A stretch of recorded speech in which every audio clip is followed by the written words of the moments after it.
नमस्कार, good morning सभी विद्यार्थियों का हार्दिक स्वागत। आज का हमारा टॉपिक सामान्य और आदि समय मजदूरी की गणना।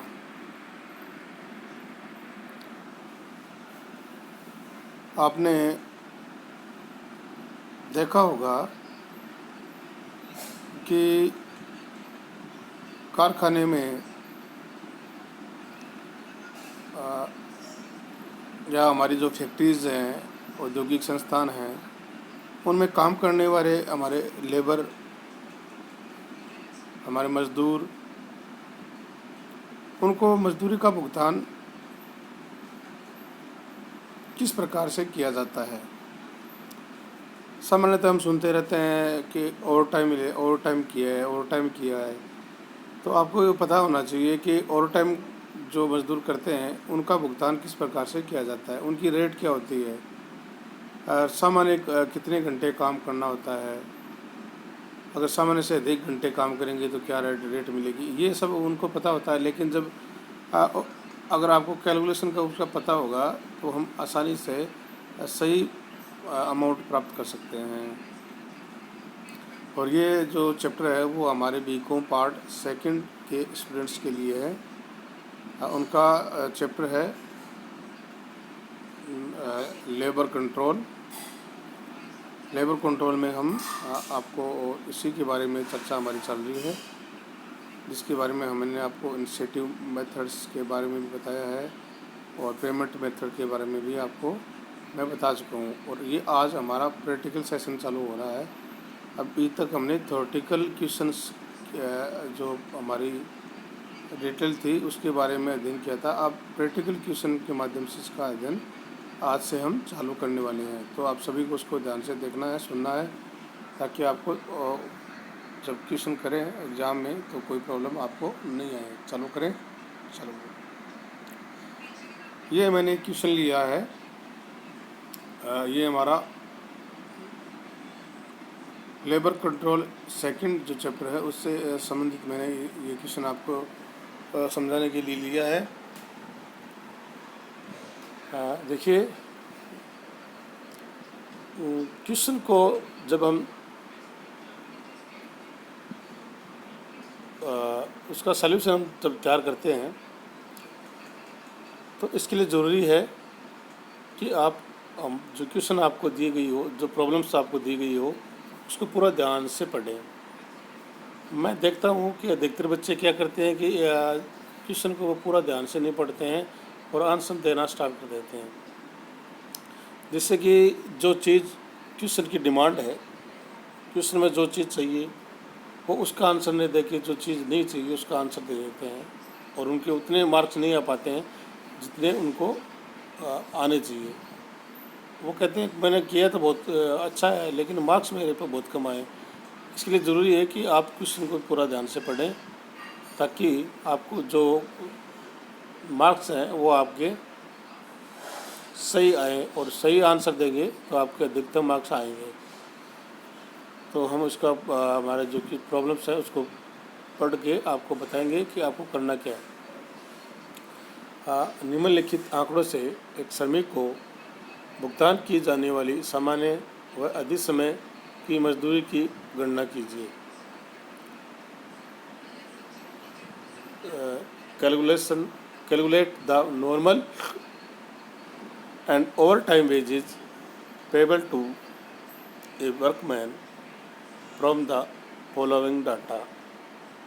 एक श्रमिक को भुगतान की जाने वाली सामान्य और अधिक समय की मजदूरी की गणना आपको करनी है। और ये डाटा आपको जो आंकड़े हैं वो आपको दिए गए हैं, डेज दिए गए 6 और कितने घंटे किस दिन उसने काम किया ये आपको दिया हुआ है। सामान्य कार्य घंटे 8 घंटे प्रतिदिन है। सामान्य रूप से उसको 8 घंटे प्रतिदिन काम करना होता है और प्रति घंटे की सामान्य दर 20 रुपये है।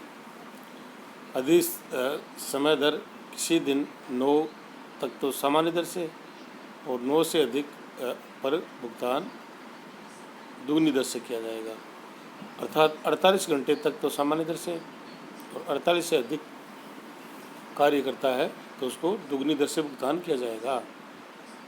और आपके पास दो अल्टरनेटिव है, एक तो जो उसने काम किया है उस दर से, और एक 48 घंटे से ज़्यादा काम करता है तो उसको डबल रेट से भुगतान किया जाएगा। दो अल्टरनेटिव के हिसाब से आपको इसकी कैलकुलेशन करके और वो अल्टरनेटिव बताना है जो मजदूर के लिए अधिक लाभप्रद हो। ठीक है।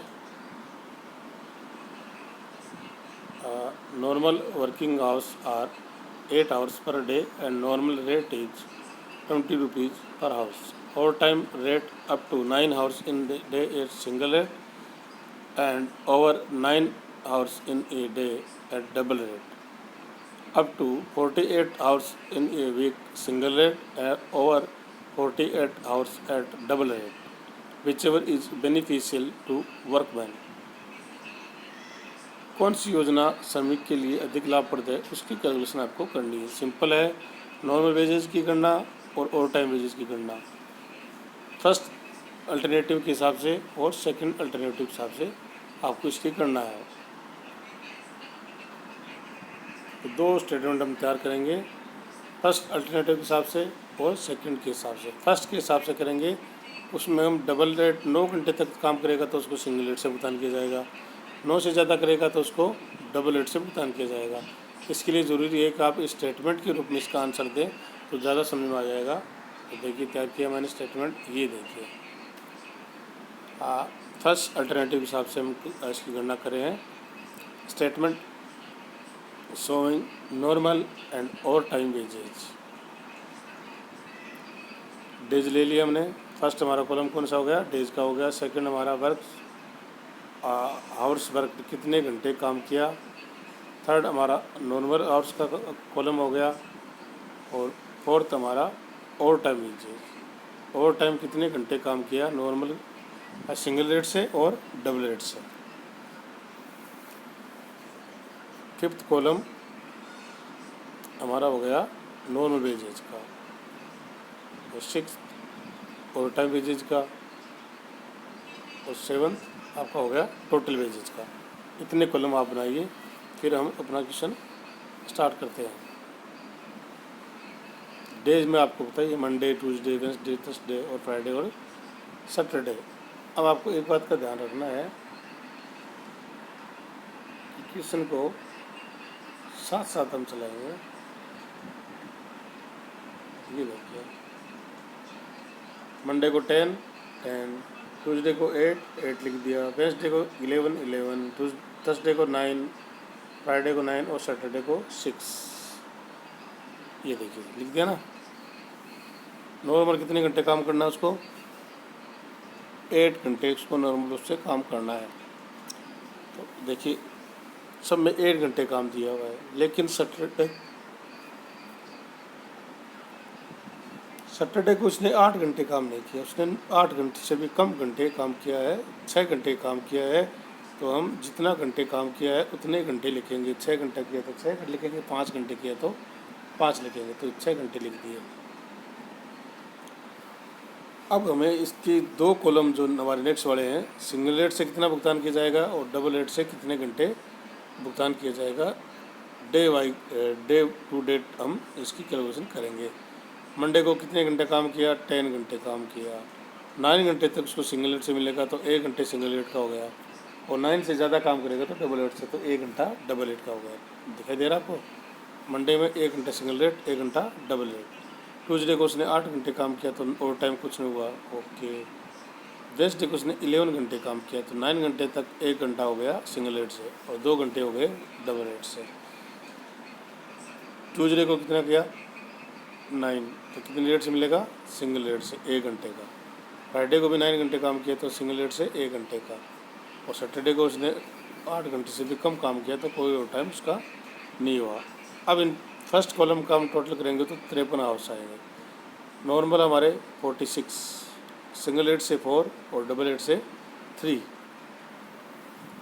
अब हम कैलकुलेशन करते हैं नॉर्मल वेजेज की। नॉर्मल वेजेज का जो नॉर्मल कॉलम है सेकंड वाला थर्ड वाला, उसको हम मल्टीप्लाई करेंगे 20 से। सिंपल है, 8 को 20 से मल्टीप्लाई करेंगे तो 160 160। 8 घंटे का एक 100। मंडे को 160, ट्यूसडे को 160, वेडनेसडे को 160, थर्सडे को भी 160, फ्राइडे को भी 160 और सैटरडे को कितना आएगा 6 से मल्टीप्लाई करेंगे 20 से तो 120 रुपये आएंगे। ठीक है, अब हम ओवर टाइम का हिसाब करते हैं। तो 1 घंटा सिंगल रेट और 1 घंटा डबल रेट, टोटल अमाउंट हो गया 60 रुपये। सिंगल का 20, डबल का 40, टोटल 60। और ट्यूसडे में कुछ है नहीं। वेडनेसडे में सिंगल का 20 और डबल का 80, 100 रुपये हो गए। थर्सडे को 20 रुपये हो गए, फ्राइडे को 20 रुपये, एक ही घंटे काम किया एक्स्ट्रा उसने, और सैटरडे को कुछ नहीं किया है। तो ये हमारा ओवर टाइम हो गया। अब हम टोटल का कॉलम करेंगे, नॉर्मल वेजेज और ओवर टाइम वेजेज को जोड़ देंगे तो हमारा टोटल वाला कॉलम कंप्लीट हो जाएगा। 160 और 60 को ऐड करेंगे तो 220 रुपये। 160 का 160 आ जाएगा, उसमें ओवर टाइम कुछ नहीं है। 160 और 100 जो है वो 260। 160 और 20 180, 160 और 20 180 और 120, तो 120 लिख दिया। तो इस प्रकार हमारा टोटल का कॉलम आ गया है नॉर्मल वेजेस को और ओवर टाइम वेजेस का कैलकुलेशन करने के बाद। अब हम ऐड करेंगे कि कितना टोटल वेजेस कितनी हुई। 920 रुपये उसकी नॉर्मल वेजेस है और 200 रुपये उसकी ओवर टाइम वेजेस है, तो कुल कितनी हो गई 1120 रुपये उसकी फर्स्ट अल्टरनेटिव के हिसाब से वेजेस हो गई। सिंपल है। अब वो कॉलम्स तैयार करने, कॉलम्स तैयार करते हुए स्टेप बाय स्टेप हम चलेंगे, कॉलम वाइज चलेंगे तो इसका आसानी से कैलकुलेशन कर लेंगे। ध्यान में ये रखना है कि सिंगल रेट से कितना भुगतान किया जाना है और डबल रेट से कितना भुगतान किया जाना है, ये दोनों ध्यान रखोगे तो आसानी से आप इसको हल कर सकते हो। नेक्स्ट देखिए अल्टरनेटिव, सेकंड अल्टरनेटिव के हिसाब से बात करें तो नॉर्मल घंटे उसको तो 20 रुपये के हिसाब से मिलेगा 48 आवर्स तक। तो नॉर्मल वेजेज उसकी कितनी हो गई 40 × 20, 960 रुपये तो उसको नॉर्मल वेजेज हो गई। ओवर टाइम कितने घंटे काम किया 53 घंटे उसकी टोटल काम किया, उसमें 48 घंटे का नॉर्मल के हिसाब से कर दिया तो 5 घंटे उसके रिमेनिंग रह गए। 5 को हम डबल रेट से मल्टीप्लाई करेंगे और डबल रेट हमारी कितनी है 40 रुपये, तो ये हो गए 200 रुपये, टोटल 1160 रुपये। तो सेकंड अल्टरनेटिव के हिसाब से बात करें तो 1160 रुपये का भुगतान होगा। फर्स्ट में हो रहा है 1120 रुपये, सेकंड में हो रहा है 1160 रुपये।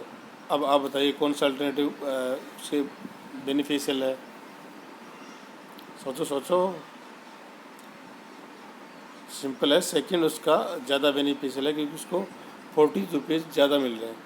कितने मिल रहे हैं 40 रुपये ज़्यादा मिल रहे हैं, तो हम डिसीजन दे रहे हैं second alternative is more beneficial to workman because he gets ₹40 more in comparison to alternative first alternative की तुलना में सेकंड अल्टरनेटिव में उसको 40 रुपीज़ ज़्यादा मिल रहे हैं, इसलिए सेकंड अल्टरनेटिव को उसको चूज़ करना चाहिए ताकि वो 40 रुपये अधिक पेमेंट प्राप्त कर सके।